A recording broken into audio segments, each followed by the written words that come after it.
Ladies and gents, welcome to G Reaction, and this is What If Everyone Lived in Just One City by the channel RealLifeLore.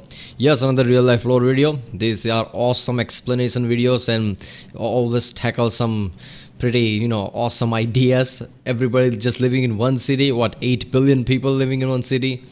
I don't know, man. I mean, it can be done if we densely packed. I mean, really, really densely packed it. I mean, I saw a grand tour episode of China. And I saw how there are skyscrapers one after another. There's so much dense. Obviously, Manhattan is the same thing. But I'm pretty sure in China there are more dense skyscraper, like one after another in a massive area than any other place. I could be wrong, but yeah, I saw that. It was just ridiculous how big and how close together they were. So if you do something like that, create a giant city like Tokyo and make all the skyscrapers and people live in hundred-story building or something. 100-story? Wait a minute, is that 100-story? I don't know. 100 stories is a bit too much, like Burj Khalifa or something, right? How much story was Burj Khalifa have? 100 stories about good enough skyscraper, isn't it? I don't know, I have to check that out. But yeah, somewhat like that. In the end, like Empire State Building type skyscrapers. Not too big like Burj Khalifa, but Empire State Building type big enough skyscrapers. So many skyscrapers are there in a city. 8 billion people can live there. But that would be so claustrophobic as... I would not live in that. I'm living in India, so people would think, that you already live in really dense areas. But, not really. Some places are dense, most are not. I mean, it depends on your definition of dense.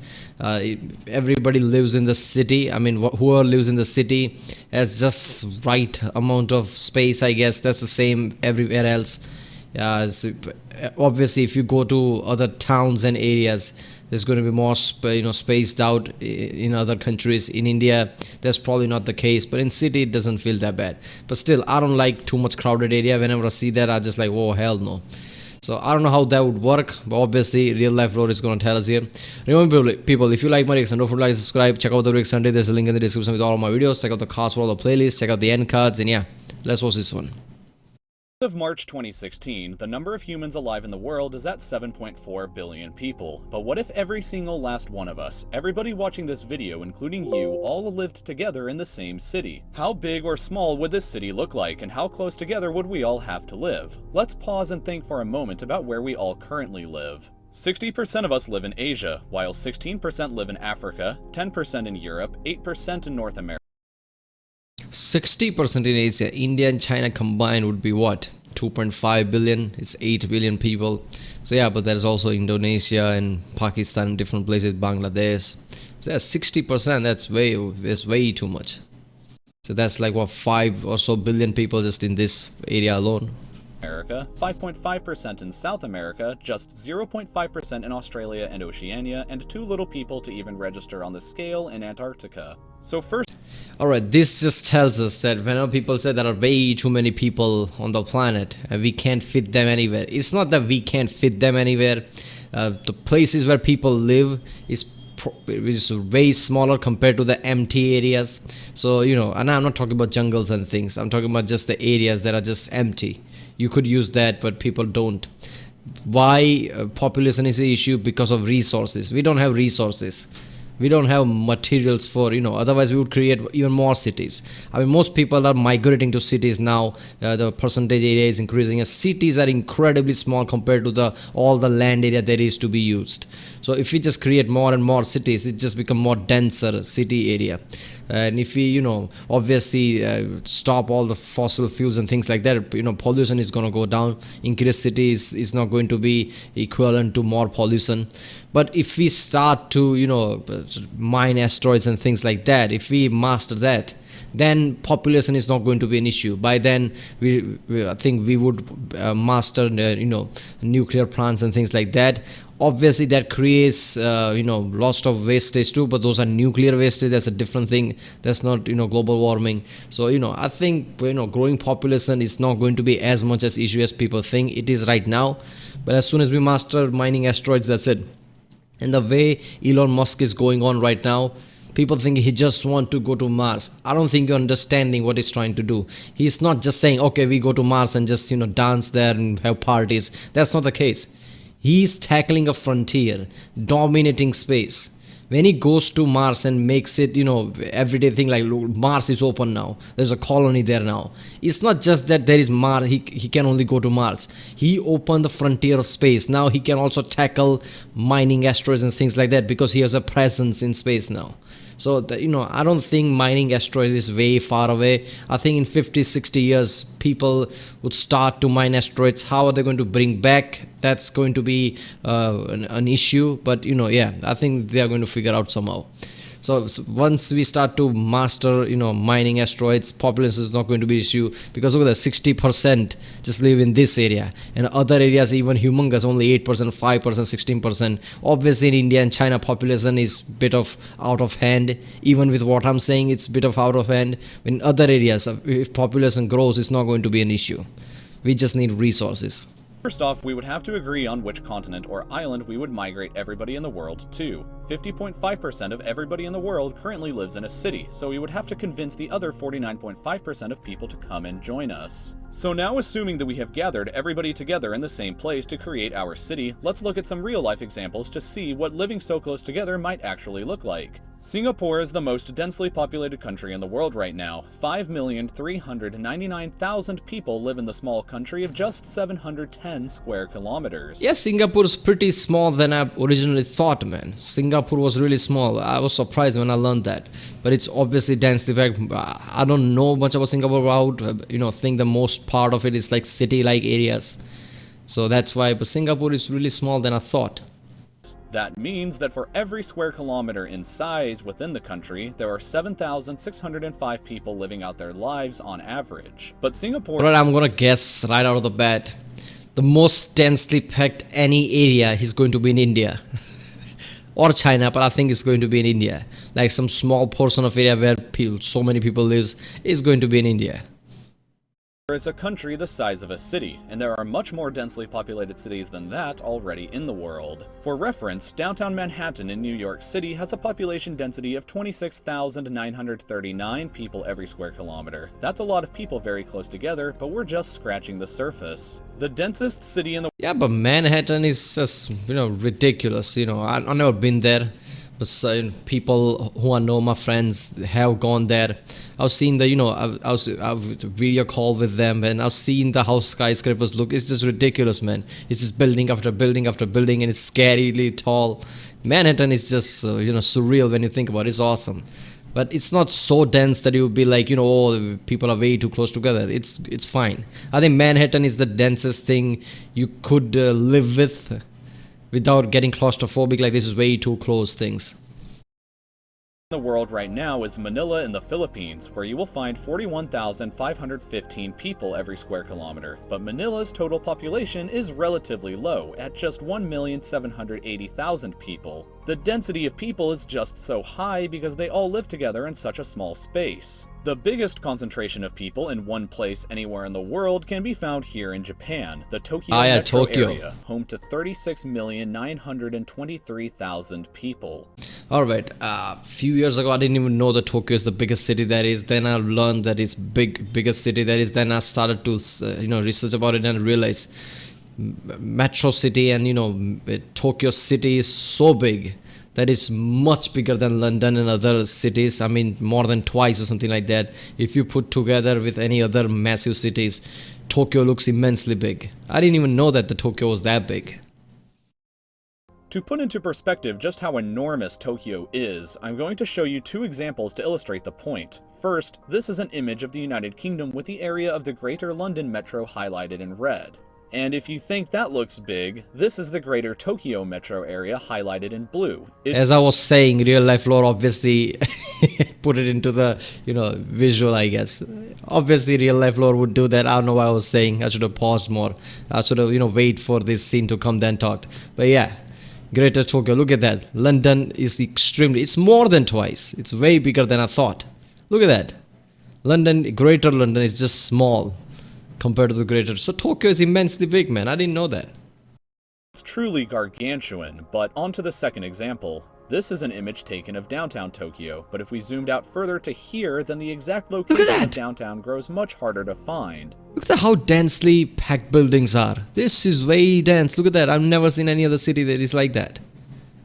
Let's trade out this photo for a new one, which shows the true size of Tokyo as seen from the sky. Whoa. In this one photo that you're looking at lives nearly the same population as all of Australia, New Zealand, and Oceania combined, or about 0.5% of everybody in the world, all in one city.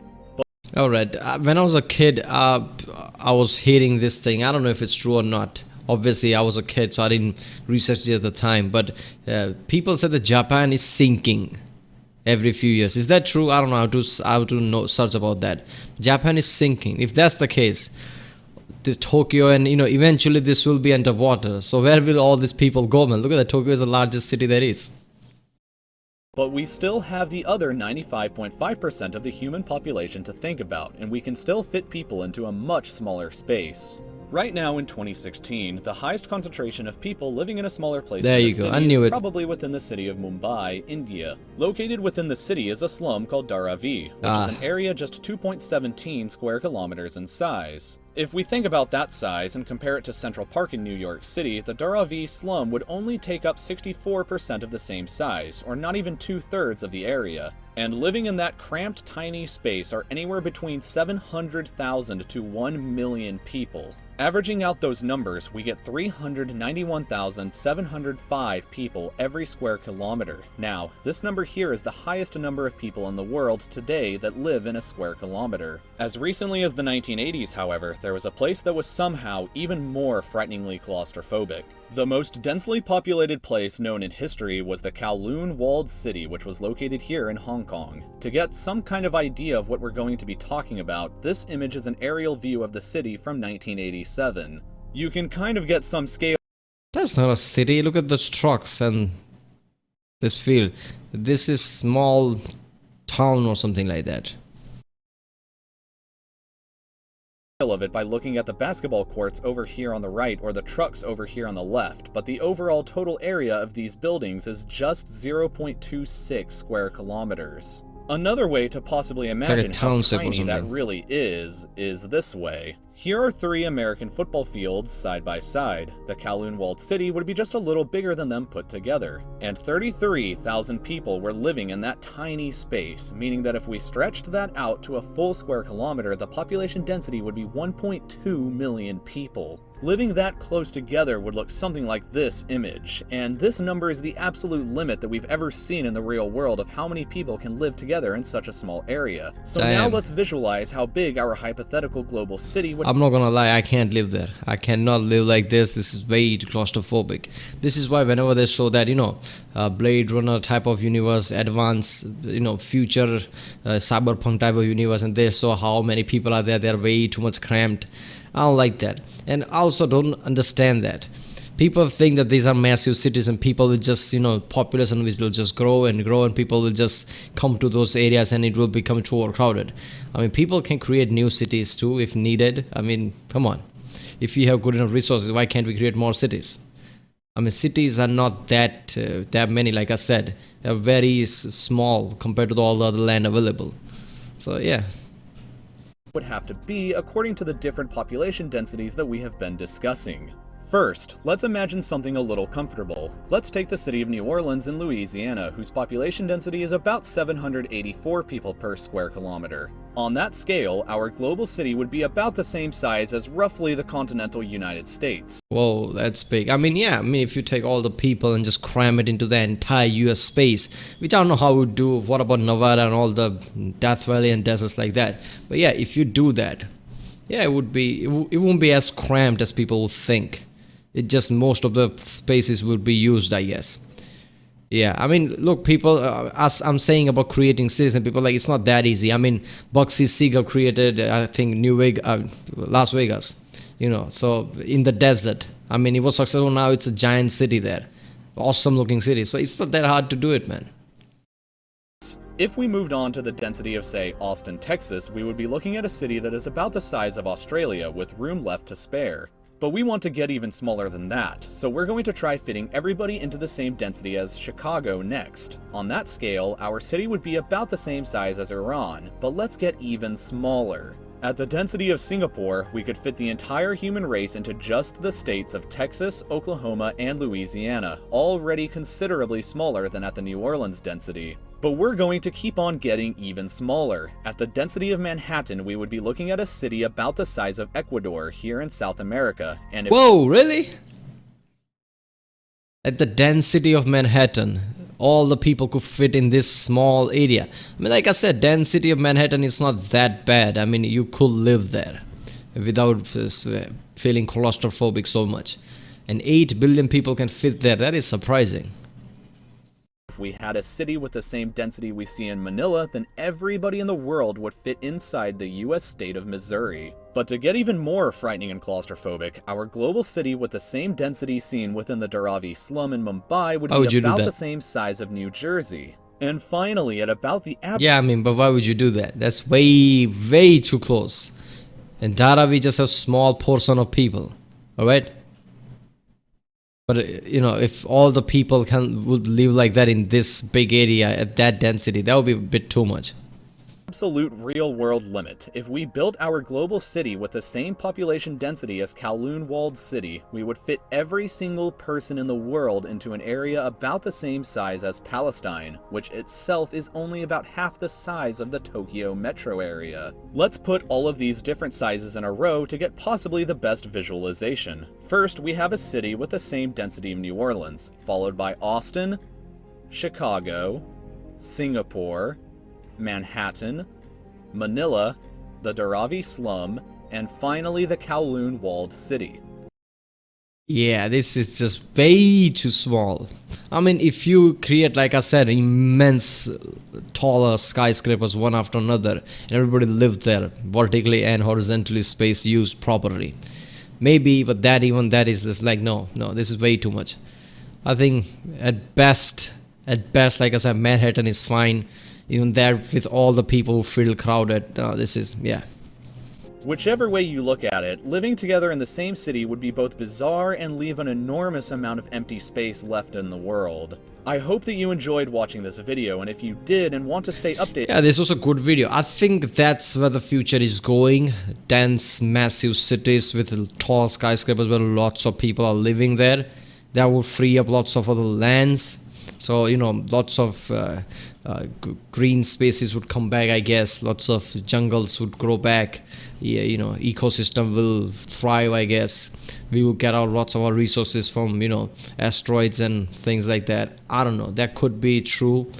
People will start to go to Mars. I don't know how that's going to work, but if it does work now, we have 2 planets with population. I don't know. I don't think Mars thing is going to work out since it's nowhere near like Earth. There's lots of issues there. A small colony, sure, not like Earth. Yeah, this was a good video. Alright people, if you like my reaction, don't forget to like and subscribe. Check out the reaction. There's a link in the description. Check out the cast of all the playlist. Check out the end cards. And yeah, I'll see you next time.